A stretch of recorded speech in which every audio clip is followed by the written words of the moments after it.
Европската комисија ќе направи се за да овозможи враќање на позитивната препорака за почеток на преговори за членство на Македонија и се надевам дека ќе најдеме решение барем да почнеме преговори, изјави еврокомесарот Јоханес Хан половина час пред средбата со Заев.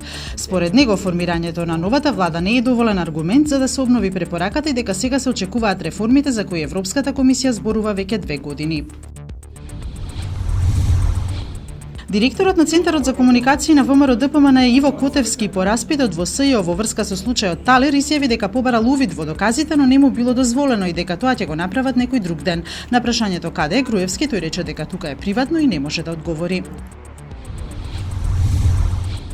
Движењето напред на претседателот Емануел Макрон, создадено пред 1 година, е првата политичка сила во Франција со освоени 32% од гласовите на изборите, доколку идната недела се потврди резултатот, во новиот француски парламент ќе има 2/3 нови сосема непознати политичари. Социјалистичката партија речиси исчезна од политичкиот пејзаж, како и екстремната десница и радикалната левица.